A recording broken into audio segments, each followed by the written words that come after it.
For his 60th birthday, Sean O'Malley asked his dad to be in his corner on the weekend for his fight with Merab Dvalishvili, trying to reclaim the bantamweight belt. His birthday. What better present? Well, you can say no, but do you want to be in the corner? Oh, yeah. That's not going to make it too early. No, I might be there. Are you, though? No. I've been a lot more fun. Like 50th birthday.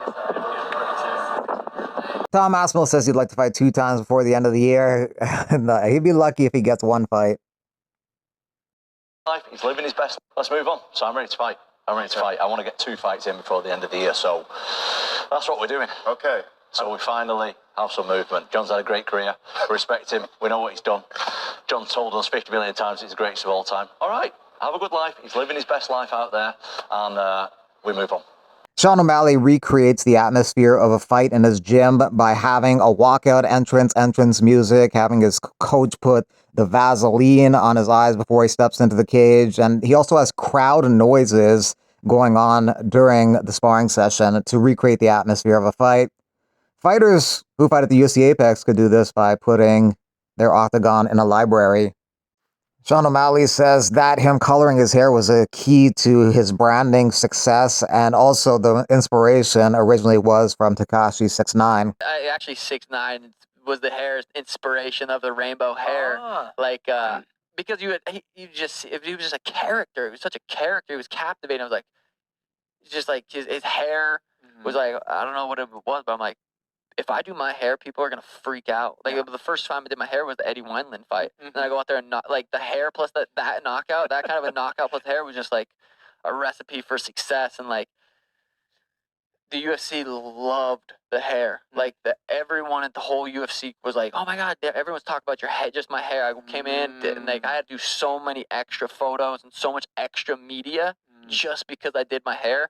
I was like, oh, I'm onto something. So like every single fight was like a new hair. Merab Dvalishvili wants to win on Saturday and then fight Corey Sandhagen later this year. Sandhagen's happy to hear that, I'm sure. He's ranked number 4 in the division, and he wants a title shot. And if Sean O'Malley wins, maybe he'll get a title shot as well, because he's never fought Sean O'Malley before. Yeah, I will be happy if I will fight 2 more times this year. Yeah, so looks like Corey Sandhagen is ready for me, and we never fought each other. He's a great contender. He fought everybody. He has a good style. Good, he's a good fighter. We all know. He beat a lot of guys in our division, and I don't mind to take another quick turnaround fight and then fight one more end of this year, either in New York or here in my new home in Las Vegas. Has some pretty lofty goals, fighting 4 times in the span of 11 or 12 months as a champion in the UFC. Unheard of pretty much, other than Alex Pereira doing that, fighting 4 times in 11 months as a champ. BKFC's coming to Australia for BKFC 79, July 18th. Beck Rawlings versus Mason Wong in the co-main event. In the main event, Ben Rothwell versus Alex Simon. Super heavyweight contest, 350-pound. Alex Simon is a Australian powerlifting champion.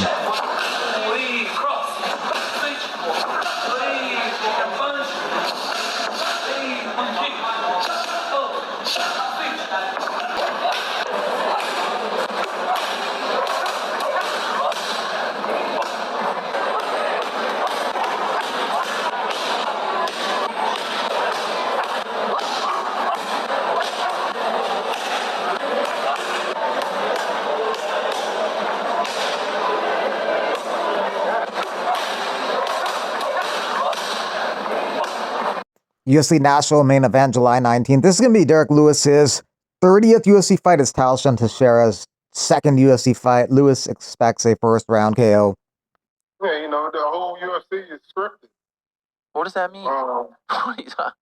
It's part of the plan, you know. So in July 12th, you know, they want me to win first round knockout.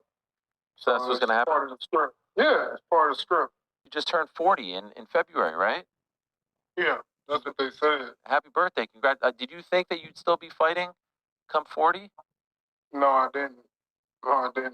What do you think? 10 years ago, I said I wouldn't be fighting whenever I'm 40.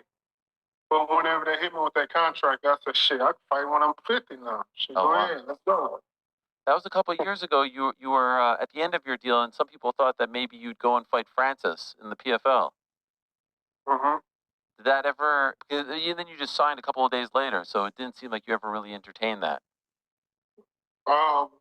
We did entertain it, but it was the UFC just made a better offer. Oh, really? Okay. Yeah. You were just going to the highest bidder, though. You just wanted to get paid. Yeah. I don't blame you. And plus, I like UFC. You know, everything about them is professional. You know, even me. You know, I'm always professional. They treat you well, still?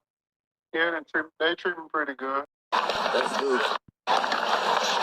Let's do it. 30 counts. 1, 2, 3, 4, 5, 6, 7, 8, 9, 10. Nada de fumaça, tá vendo? Motor frio. Motor frio, ó.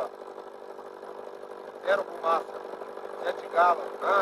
Não é 0 quilômetros, mas 30 mil quilômetros rodados. 1990, porra. Perfeita. Ganhei na rifa. Fresh off a win over Dustin Stulsfis, Nursultan Ruzabov says he's fighting in Chicago, UFC 319, August 16, at United Center in Chicago. DDP versus Chimaev main event. Couple fights on the card so far. Elliott versus Asakura, Karini Silva versus Double J Aldrich. Vicente Luque will be taking on Kevin Holland in a welterweight contest on Saturday.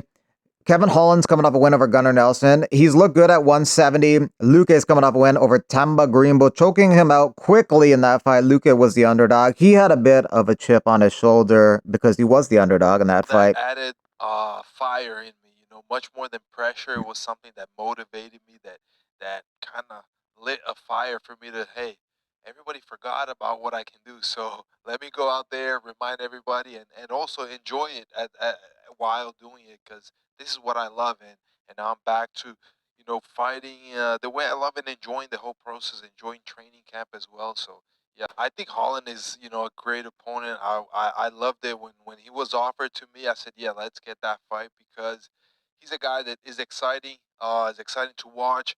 He always, you know, has the fans kind of guessing what he's gonna do.